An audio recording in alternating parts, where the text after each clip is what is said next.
Hello friends, welcome back to my channel. பொரியும் முந்திரி பருப்பும் வச்சு அடுப்பு பக்கமே போகாமல் 5 நிமிஷத்தில் ஒரு பர்ஃபெக்டான ரெசிபி இன்றைக்கி நான் உங்களோட ஷேர் பண்ணட்டுமா? அந்த ரெசிபிக்காக ஒரு பவுல் எடுத்துகிட்டு 2 கப் அளவுக்கு நான் இன்றைக்கி பொரி எடுத்திருக்கேங்க. பொரி நல்லா கிறிஸ்பாக இருக்கிற மாதிரி நம்ம பார்த்துக்கலாம்.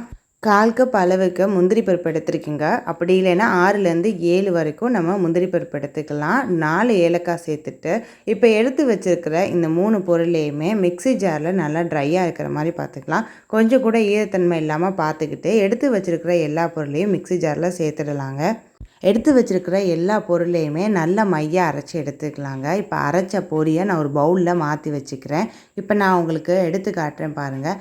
கன்சிஸ்டன்சி அப்படின்னு பார்த்தீங்கன்னா இந்த மாதிரி இருக்கணும். லைட்டாக கொரப்பாக இல்லாமல் நல்லா பவுடர் பண்ணி நம்ம எடுத்து வச்சுக்கலாம். இப்போ ரெடியான இந்த பவுடரை தனியாக வச்சுட்டு அதே மிக்ஸி ஜாரில் ஒரு 1/4 கப் அளவுக்கு சர்க்கரை எடுத்துருக்கேங்க. இந்த சர்க்கரை ஒரு 50 கிராம் அப்படிலாம் ஒரு 4 டேபிள் ஸ்பூன் மட்டும் போதுமானதாக இருக்கும்.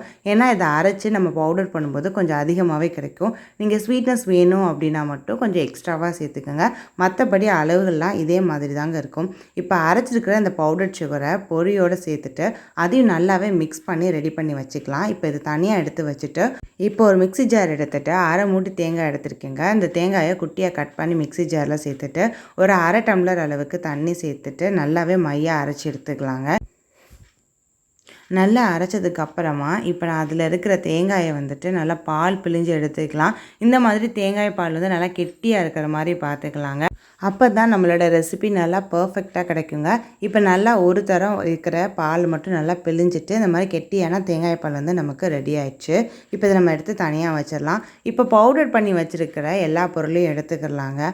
நம்ம இப்போ எடுத்துருக்கிற கெட்டியான தேங்காய் பாலை கொஞ்சம் கொஞ்சமாக சேர்த்து கிளற ஆரம்பிச்சிடலாம். கொஞ்சம் கொஞ்சமாக தேங்காய் பால் சேர்த்துட்டு நம்ம கிளறும் போது தாங்க நம்மளுடைய ரெசிபி பர்ஃபெக்டாக கிடைக்கும். ஸ்டார்டிங்லேயே எல்லா தேங்காய் பாலையும் சேர்த்து நம்ம செய்ய ஆரம்பித்தோம் அப்படின்னா ஒரு மாதிரி ஹல்வா ஸ்டைலில் கொழப்பு தன்மை அதிகமாயிரும். அதனால தான் நான் கொஞ்சம் கொஞ்சமாக சேர்த்து கிளற ஆரம்பிக்கிறேன். மீதி இருக்கக்கூடிய தேங்காய் பாலையும் சேர்த்துட்டு நல்லா கெட்டியான ஒரு பதத்தில் இப்போ நான் கிளற ஆரம்பிச்சிடுறேங்க. பொரியில் தண்ணியோ பாலோ சேர்க்கும்போது உடனே சாஃப்டாகிடுங்க. அதனால் கொஞ்சம் கொஞ்சமாக வேணுங்கிற அளவுக்கு சேர்த்துட்டு இந்த மாதிரி கன்சிஸ்டன்சியில் நான் ரெடி பண்ணி எடுத்துக்கிட்டேன். ரெடி பண்ண பொரியை ஒரு ட்ரேயில் இப்போ நான் மாற்றிக்கிறேங்க.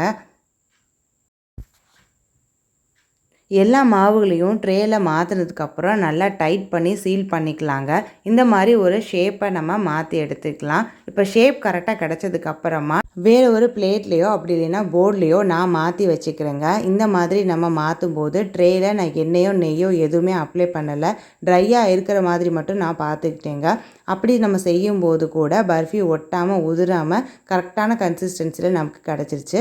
இப்போ கட் பண்ணி நம்ம வேணுங்கிற ஷேப்பில் நம்ம எடுத்துக்கலாம். இந்த மாதிரி நம்ம கட் பண்ணும்போது கூட பாருங்கள் நல்லா ஒட்டாமல் சூப்பரான பர்ஃபி இன்றைக்கி நமக்கு ரெடி ஆயிடுச்சு. உள்ளேயும் நான் எப்படி இருக்குது அப்படிங்கிறத கட் பண்ணி காட்டுறேன் பாருங்கள். செலவும் கம்மி, அதே மாதிரி நேரமும் ரொம்ப குறைவு தான். உள்ளேயுமே பர்ஃபெக்டான கன்சிஸ்டன்சியில் பர்ஃபி ரெடி ஆயிடுச்சுங்க. கண்டிப்பாக வீட்டில் ட்ரை பண்ணி பாருங்கள். தேங்க்யூ.